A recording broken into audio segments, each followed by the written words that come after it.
Selamat malam, selamat datang dan terima kasih atas kebersamaan kita pada saat ini di kampung ini, atas peristiwa duka yang dialami oleh keluarga di tempat ini. Jadi oleh karena itu, yang walaupun tak bibira di mata tidak, tak duka tak dangida, kita menyerahkan kepada Tuhan. Di nuya terangu karena lewinin, kan pokwilu huda, kan kali kan hodor huda, taruh hagdanya na aduk. Oleh karena itu, waktu dan kesempatan kami berikan kepada Majelis Jemaat Pemada dalam hal ini yang mutabir Bapak Pendeta untuk memimpin kita dalam ibadah pada malam hari ini. Waktu dan kesempatan kami berikan. Terima kasih Bapak Penatua Simpson Reidengu untuk kesempatan yang diberikan untuk pelayanan malam hari ini sekaligus mewakili keluarga. Salam. Sidang penghiburan yang kekasih dalam Tuhan Yesus Kristus, saya ajak untuk kita bersama-sama mengambil sikap menyembah Tuhan.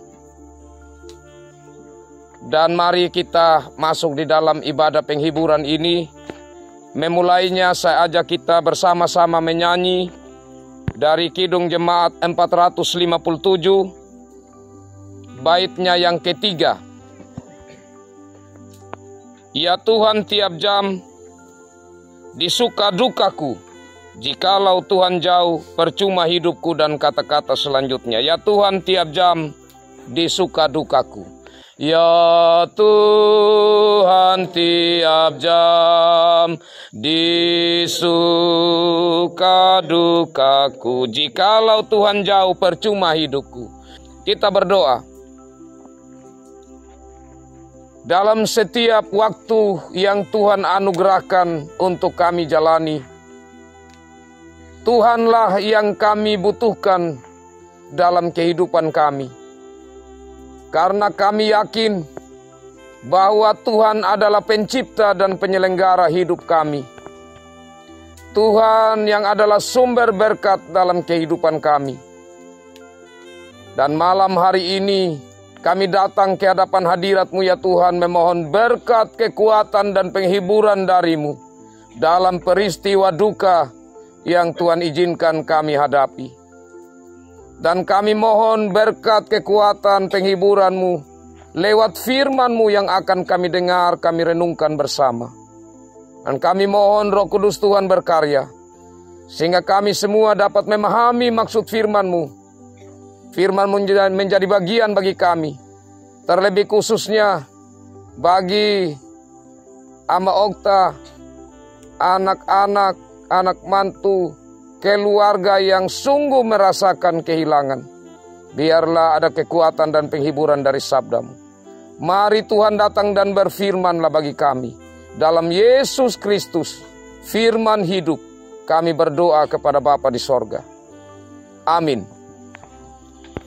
Kekasih-kekasih Tuhan, saya pilih bagian firman Tuhan dari Mazmur 42. Mazmur 42 ayat 2 sampai ayat 4. Demikian bunyi sabda Tuhan. Seperti rusa yang merindukan sungai yang berair, demikianlah jiwaku merindukan Engkau ya Allah. Jiwaku haus kepada Allah yang hidup. Bilakah aku boleh datang melihat Allah? Air mataku menjadi makananku siang dan malam. Karena sepanjang hari orang berkata kepadaku, di mana Allahmu? Demikian bagian sabda Tuhan. Dalam segala keadaan apapun termasuk duka yang dihadapi, setiap orang yang rindu firman Tuhan dan rindu untuk melakukan dalam kehidupannya sehari-hari, maka ia akan disebut berbahagia. Shalom. Kekasih-kekasih Tuhan, saat seseorang menderita sakit, sampai kepada saat-saat menjelang ia akan pergi atau meninggal, apa yang ia gumuli? Apa yang ia rindukan? Itu pertanyaan pertama untuk perenungan kita. Yang kedua, saat keluarga yang berhadapan dengan orang yang dikasihi yang mengalami sakit, menderita, sampai pada akhirnya menjelang ia dipanggil Tuhan. Apa yang digumuli? Apa yang dirindukan? Kekasih-kekasih Tuhan, pertama-tama bagi orang yang menderita sakit sampai pada menjelang kematiannya. Yang ia gumuli salah satunya adalah bagaimana bertarung dengan sakit yang dihadapi. Bagaimana ia mampu melewati itu dengan iman. Itu pergumulan yang tidak mudah. Selain itu pergumulannya, bagaimana seandainya Tuhan panggil saya? Bagaimana keadaan nanti dari orang-orang yang saya kasihi? Yang berikut apa kerinduannya? Kerinduan orang yang sakit, apalagi menjelang atau dekat-dekat mau meninggal. Maka yang ia rindukan sejak ia mengalami sakit sampai dekat ajalnya, orang-orang yang ia kasihi, orang-orang yang ia cintai, ada dekat dengannya, memberi kasih kepadanya. Dan pertanyaan yang kedua tadi, bagaimana dengan keluarga dekat menghadapi orang yang mereka kasihi yang sakit? Tentu pergumulannya, bagaimana upaya apa yang dilakukan supaya kekasih kami bisa sembuh. Yang berikut apa yang menjadi keinginan atau kerinduan? Yang menjadi keinginan atau kerinduannya adalah bagaimana supaya sembuh dan bisa kembali bersama-sama hidup dengan kami. Kekasih-kekasih Tuhan, firman Tuhan yang kita dengar tadi, ini adalah puisi yang dibuat oleh Bani Korah. Sebagaimana ayat 1 dikatakan, untuk pemimpin biduan nyanyian pengajaran Bani Korah. Siapakah Bani Korah ini? Bani Korah ini adalah keturunan dari Korah. Korah yang dalam perjalanan bangsa Israel dari Mesir, saat mereka di tengah perjalanan, Korah ini sempat marah, sempat protes sama Musa dan Harun. Padahal Korah ini keturunan Lewi, sepupu dengan Musa dan Harun. Dia mengatakan, kenapa hanya kalian terus yang Tuhan berkenan untuk menghadap Tuhan? Apa kamu punya kelebihan? Dan kenapa kamu seperti menjadi sombong? Ungkapan mereka ini membuat Tuhan murka. Pada akhirnya, tanah tiba-tiba terbelah dua. Bani Korah dan banyak orang tertelan bumi, mereka mati. Tetapi anak-anak Korah masih Tuhan biarkan hidup. Dan saat mereka masuk tanah Kanaan, 12 suku bangsa Israel ini, dan dalam peristiwa karena ketidaktaatan mereka, maka Tuhan mengizinkan Babel menyerang mereka. Bait Allah dihancurkan, orang-orang Israel terpisah, yang lain dibawa ke Babel, termasuk keturunan dari Korah tadi ini. Dan saat mereka ada di Babel, namanya mereka ini orang yang dijajah. Maka mereka tidak bisa bebas di sana. Mereka merasakan penderitaan, tekanan karena diperbudak. Dan mereka selain itu juga rindu terus untuk bagaimana kembali ke Yerusalem, untuk kembali membangun bait Allah, untuk kembali bersekutu dengan Allah. Jadi di sini ada dua pergumulan yang mereka hadapi. Pergumulan keterpisahan dari keluarga dan pergumulan mereka tentang tekanan hidup berada di Babel. Dan juga ada kerinduan mereka. Kerinduan mereka yaitu bagaimana kembali untuk membangun bait suci dan menjalankan ibadah di sana. Nah, kekasih-kekasih Tuhan, di dalam perenungan itu, di pembuangan itu, di Babel itu, maka keturunan dari Korah ini buat puisi dan lagu. Yang kata-kata tadi dibacakan. Seperti rusa yang merindukan sungai yang berair, demikianlah jiwaku merindukan Engkau ya Allah.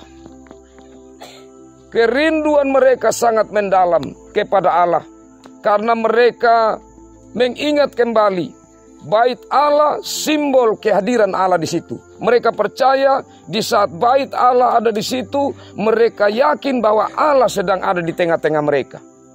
kerinduan mereka yang besar itu menjadi ungkapan lewat puisi yang terus dinyanyikan sampai waktu mereka sudah kembali ke Yerusalem, sudah kembali ke Israel, ke Yehuda, maka mereka menjadikan itu sebagai puji-pujian sampai bait Allah dibangun kembali, maka mereka menyanyikan itu di bait Allah.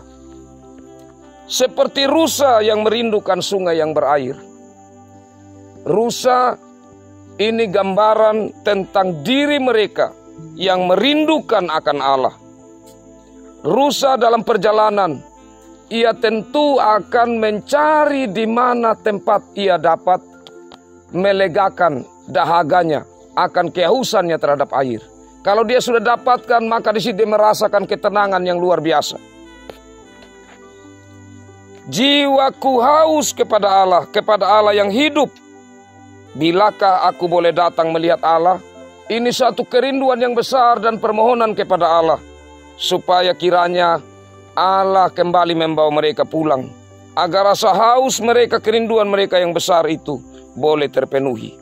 Air mataku menjadi makananku siang dan malam, karena sepanjang hari orang berkata kepadaku, di mana Allahmu? Dalam keadaan sulit seperti itu, olokan-olokan datang kepada mereka. Kamu percaya kepada Allah Yahweh, kamu percaya kepada Allah yang Esa, kamu percaya kepada Allah yang Maha Kuasa. Di mana Allah yang Maha Kuasa itu? Kenapa kamu dibuang? Kenapa bait sucimu dihancurkan? Kenapa kamu menjadi susah seperti ini? Itu mereka sudah sementara sengsara, menderita karena ditekan dalam penjajahan. Ditambah lagi dengan ejekan, dengan olokan. Ini satu pergumulan yang berat. Kekasih-kekasih Tuhan, kadang kita bahkan sebagai orang Kristen, dalam kemanusiaan dan tekanan kita bisa bertanya, Ina Okta, kita sudah berjuang bawa di dokter, kita terus mendoakan, di mana kuasa Tuhan? Kenapa Tuhan panggil pulang dia? Sebagai manusia, kita bisa mengungkapkan itu di hadapan hadirat Tuhan. Dan saya pastikan bahwa Tuhan memahami akan isi hati kita, akan keluhan. Karena ini bukan ejekan, tetapi ini isi hati kita kepada Tuhan yang mana bertentangan dengan apa yang kita harapkan. Meskipun secara iman, pada akhirnya kita mengakui bahwa ini adalah kedaulatan Tuhan. Nah, kekasih-kekasih Tuhan belajar dari firman Tuhan ini. Sebagaimana saya sampaikan dari awal tadi, apa yang menjadi pergumulan, terutama kerinduan dari almarhumah Ina Okta maupun kerinduan dari keluarga terdekat. Kerinduan dari Ina Okta, saya percaya terlepas dari rindunya akan kasih dari keluarga dalam derita sampai pada kematiannya. Di saat dekat-dekat Tuhan panggil pulang, saya percaya secara iman yang paling ia rindukan adalah Tuhannya. Dan sebagai gembala jemaat, saya sungguh bersyukur di tengah duka ini. Kenapa? Karena dekat-dekat Tuhan panggil pulang. Bapak Orin masih datang di pastori. Bapak Pendeta kita datang doa. Dan waktu saya naik di atas, sebelumnya beberapa hari yang datang kunjung, itu tidak nyambung kita bicara. Tapi hari itu, sore itu, segar sekali. Dan jelas sekali, nyambung sekali. Almarhumah ini waktu dibilang, Ina Okta kita doa. Oke Bapak Pendeta, iya. Bersyukurnya kenapa? Karena secara sadar dia menyatakan kepada Tuhan apa yang menjadi isi hatinya. Kerinduannya kalau memang Tuhan panggil dia, maka dia akan bersama Tuhannya yang telah menciptakan dia dan memberi kesempatan ia hidup beberapa waktu dengan keluarga di dunia ini. Itu yang kita syukuri. Kemudian dari keluarga, meskipun kerinduan keluarga dijawab lain oleh Tuhan. Ingin sembuh, tetapi Tuhan panggil pulang. Tapi saya percaya dalam isi hati kecil, keluarga melihat penderitaan dari kekasih mereka, maka mereka mengakui bahwa inilah keputusan Tuhan yang terbaik. Dan kita bersyukur sebagai keluarga, karena kita sudah menyatakan apa yang menjadi kerinduan dari kekasih kita, dari istri, dari mama mantu, dari saudari kita. Kerinduannya untuk kita berbagi kasih. Dan keluarga terus menerus datang. Sampai pada hari Tuhan panggil pulang. Ia tidak sendiri. Ia bersama-sama dengan keluarga yang memberi kasih kepada. Dan kita percaya kasih itu sumbernya dari Tuhan. Karena Tuhan adalah kasih. Dan kita pelihara kasih dalam kehidupan kita. Karena kasih itulah yang membuat kita satu dengan Tuhan. Dengan Yesus Kristus. Karena Yesus mengatakan, biarlah aku di dalam kamu. Dan kamu di dalam aku. Sehingga kasihmu menjadi sempurna. Kekasih-kekasih Tuhan. Biarlah lewat firman Tuhan ini. Apa yang menjadi kerinduan kita bersama. Sebagaimana Ina Okta yang sudah dipanggil Tuhan. Ia sudah sampai pada batasnya. Apa yang menjadi kerinduan sebagai manusia yang bersiara di bumi ini. Yang pada akhirnya kembali kepada pencipta. Seperti rusa yang pada akhirnya menemukan air yang tenang. Ina Okta sudah kembali menemukan pencipta dalam ketenangannya. Maka kita pun dalam perjalanan menuju ke sana. Untuk pada akhirnya semua orang yang percaya berkumpul dan menikmati persekutuan dengan Kristus. Biarlah kita doakan. Roh Kudus Tuhan terus memimpin kita. Untuk kita mampu menyatakan kasih Tuhan. Sepanjang Tuhan memberi kesempatan kita menjalani hidup ini. Tuhan memberkati firman-Nya. Dan memberkati kita semua. Amin. Kekasih-kekasih Tuhan, kembali saya ajak kita bersama-sama menyanyi dari Kidung Jemaat 183. Kidung Jemaat 183 ayat 1. Menjulang nyata atas bukit kala, terang benderang salibmu Tuhanku, dan kata-kata selanjutnya. Bagai pelaut yang kara merindukan di ufuk timur pagi mereka. Di ufuk timur pagi mereka. Mari kita berdoa.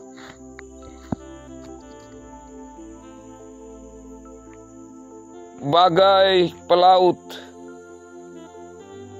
yang terombang-ambing di samudra dalam gelap malam, merindukan cahaya pagi untuk melihat arah tujuan. Demikianlah kami, anak-anak-Mu yang menghadapi hal-hal pergumulan berat dalam hidup ini, termasuk duka. Kadang-kadang kami tidak mengerti apa maksud Tuhan. Kadang-kadang kami bimbang bagaimana kami harus menghadapi ini. Tapi kami bersyukur karena Roh Kudus Tuhan tidak pernah meninggalkan kami. Termasuk malam ini Tuhan memberi kesempatan untuk kami mendengar, merenungkan firman-Mu. Dan kami percaya Roh Kudus menolong kami. Untuk kami dikuatkan, dihiburkan lewat sabda-Mu. Dan kami mendoakan secara khususnya. Untuk Ama Okta, Tuhan terus kuatkan. Untuk Okta dan adik-adiknya, istrinya, Tuhan kuatkan. Bahkan saudara bersaudara, Tuhan kuatkan.